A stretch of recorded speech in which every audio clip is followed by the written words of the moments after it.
Now let's look at last question number 5 from exercise 4.3.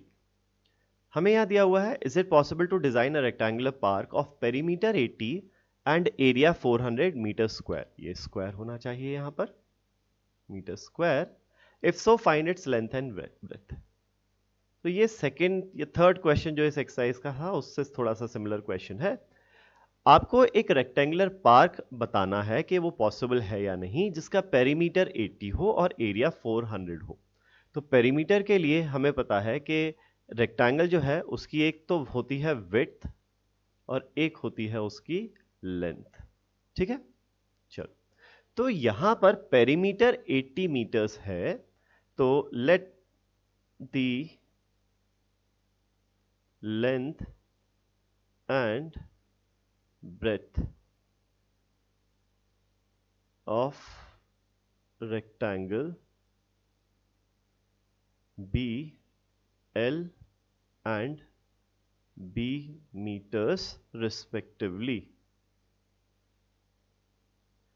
Length को L metres मान लिया और विड्थ को B मीटर्स मान लिया. ठीक है, तो यहां से दिया हुआ है पेरीमीटर जो है किसी भी रेक्टेंगल का पेरीमीटर क्या होता है, पेरीमीटर होता है twice the sum of length and width.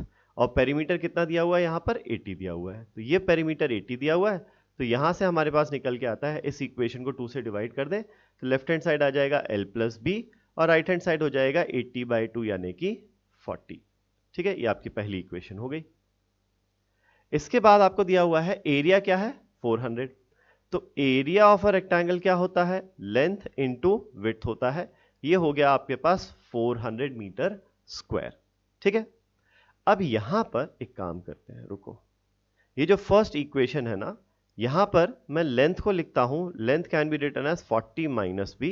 इसको मान लो फर्स्ट इक्वेशन, इसको रहने दो, इसको फर्स्ट मान लेते हैं. और अब देखते हैं एरिया. तो एरिया क्या होता है रेक्टेंगल का, लेंथ इनटू विड्थ होता है, जो कि दिया हुआ है आपको 400 यहां पर मीटर स्क्वायर. अब यहां पर लेंथ की जगह 40 माइनस बी सब्सटीट्यूट कर देते हैं. ठीक है, तो लेंथ की जगह हो जाएगा 40 minus B into B is equal to 400. ठीक है, तो 40 into B is 40 B minus B into B हो जाएगा minus B square is equal to 400. And यहां से ये दोनों टर्म्स राइट में लेके जाएंगे तो लेफ्ट में बचेगा 0 इज इक्वल टू 400 तो ऑलरेडी था, ये 40 राइट में जाएगा माइनस 40 बी बन जाएगा और ये बी स्क्वायर राइट में जाएगा प्लस बी स्क्वायर बन जाएगा. तो ये सारे टर्म्स लेफ्ट में लिखे रीअरेंज करके, तो ये बना B square minus 40 B plus 400 is equal to 0.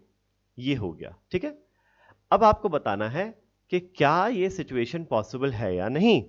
कैसे बताओगे सिचुएशन पॉसिबल है या नहीं, उसके लिए आप निकालोगे डिस्क्रिमिनेंट जो कि बी स्क्वायर माइनस 4ac होता है. B is coefficient of x. ठीक है, ओके. बी यहां पर एक्चुअली ये बी क्या है कि यहां ऐसे बी नहीं लिखता मैं. अगर कोई क्वाड्रेटिक है ax square plus B X plus C is equal to 0, और तो उसका डिस्क्रिमिनेंट होता है B square minus 4ac where B is the coefficient of the coefficient of x, a is the coefficient of x square and c is the constant term. ठीक है, x variable है यहां पर.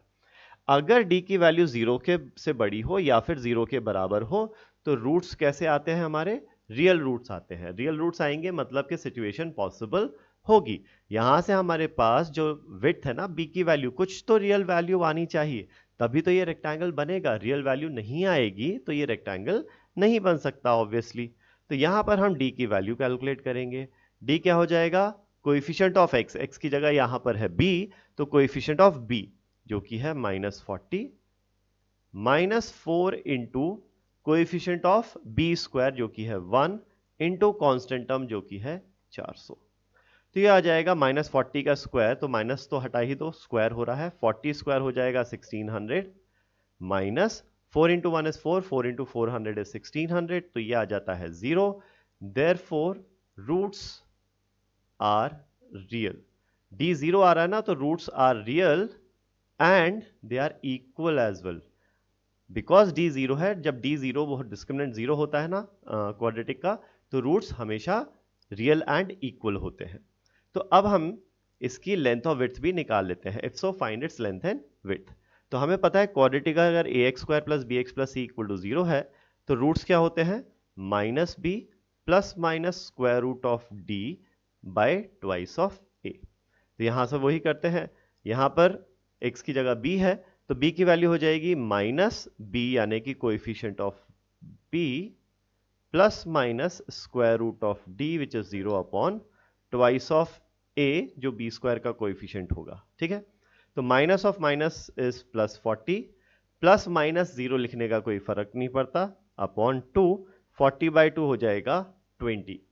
तो विड्थ की actually value 2 है लेकिन दोनों क्या है, 20 एंड 20 ही हैं, बराबर ही हैं।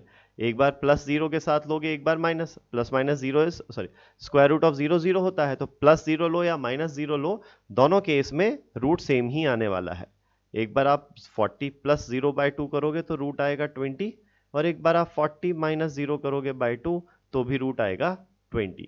तो यहां से हमारे पास आता है कि जो विड्थ है ना, ब्रेड्थ इज 20 एंड जो लेंथ आएगी आपके पास, लेंथ कितना आएगी, अब देखो लेंथ क्या होगी 40 माइनस बी, तो ये हो जाएगा 40 माइनस बी जो कि है 20, 40 माइनस 20 इज 20, तो लेंथ भी कितना आ जाती है 20 मीटर्स आ जाती है। तो यहां पर length and width are both equal and they are equal to 20 metres.